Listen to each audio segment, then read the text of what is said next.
Have you been lied to about what it really takes to get a flat stomach? Have you fallen for myths in the past that have promised that if you do insert bullshit method that you're gonna have a flatter tummy in just 60 days? Or maybe up until you found this video, you believe that you've been doing everything exactly right. But now unfortunately you're gonna find out that some of the things that you've been doing isn't going to help you get a flatter stomach. Well, if so, don't worry, because you are not alone. There are many myths when it comes to training your abs. And what I'm going to do in this video is break down for you the 5 most common things that I see that you need to start avoiding. I've been training women for over 12 years now, in my private gym facility here, but also online, helping women all around the world gain confidence in their body and in their gym training abilities. So let's dive into these 5 things that I want you to start avoiding so you can start taking your ab training to that next level. So the first most common ab training mistake you want to avoid is doing any form of leg raising movements. This is where you do a movement where you're lifting your legs up in a straight up and down position. Now, the reason that you want to avoid this is because this is actually training your hip flexors, not your abdominal muscles. If we were to look at your ab muscles on like an anatomical point of view, what you need to be doing is pulling your ribs and hips together, because that's what's doing the ab work. It's flexing and extending your spine. If you're just lifting your legs up and down in front of you, like I'm showing you now, you can see nothing's changing at my abs here. That's all my hip flexors doing the work to lift my legs up. So what you want to make sure that you're doing is doing exercises that are actually targeting your abs as opposed to any other muscle. Now, this doesn't mean don't do any leg raising exercises, because we can actually make them more ab controlled and dominant. The thing that we have to think about doing when we do this is tucking under from the hips instead. When you raise your legs up in front of you, if you really think about rounding your spine from the bottom by tucking those hips up to those ribs, that's when you're actually going to start activating those abs instead. Again, if you're just lifting your legs up and down in a straight up and down position, this is going to be all hip flexors and you want to avoid this. And then once you start doing it correctly, this will be the thing that's going to really light up your abs and start working them. Okay, ab training mistake number 2 is going to be performing high reps and lightweight. I don't know where this myth came from and where this concept coming from that you have to train your abs any differently and you have to do loads and loads of repetitions, like minimal weight, to be able to tone them up. Your ab muscles are like any other muscle. Like, you wouldn't see someone saying, oh yeah, what you want to do is 1,000 bicep curls on a 1-pound dumbbell. That's really what's going to light those biceps up. It's going to be, no, you need to be lifting heavy amounts of weight for minimal repetitions. When I say minimal, I mean anywhere between 6 and 15 is going to be good. But what I mean by this is, yeah, you don't want to be just doing endless counts of like crunches, Russian twists, anything like that to try and get a burn effect.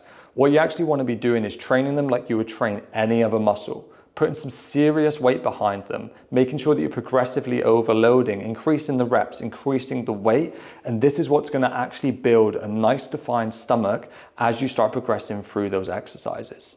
And the third most common ab training mistake that I see constantly in the gym that you want to avoid is just solely focusing on core training. I see women do this all the time. Their main ab training is just core training, doing lots of things like planks, side planks, rotational sort of work. This isn't training the abdominal muscles. As we talked about in point 1, the way that you want to be able to train your abs is to be able to extend and flex your spine. If we're holding a position like a plank, we can see that there's no flexing and extension of the spine going on. So that isn't actually working your ab muscles. It's not saying that you shouldn't do these, but we need to know that it's training something that's different. It's training those core muscles which sit underneath the abdominals.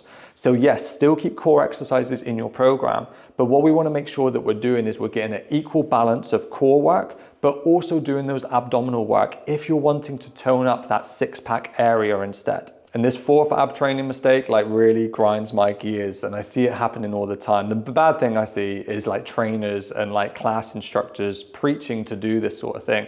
And that's doing these pointless, endless ab circuit exercises. You'll see someone do like 5 different ab exercises back to back, thinking that this is the thing that's gonna give you a flatter stomach, torch the belly fat, all that bullshit, right?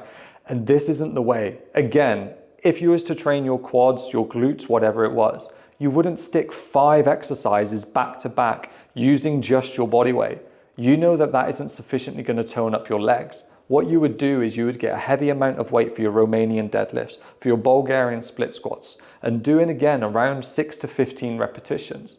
So why do you think you need to train your abs differently and do this mental circuit combination of different exercises?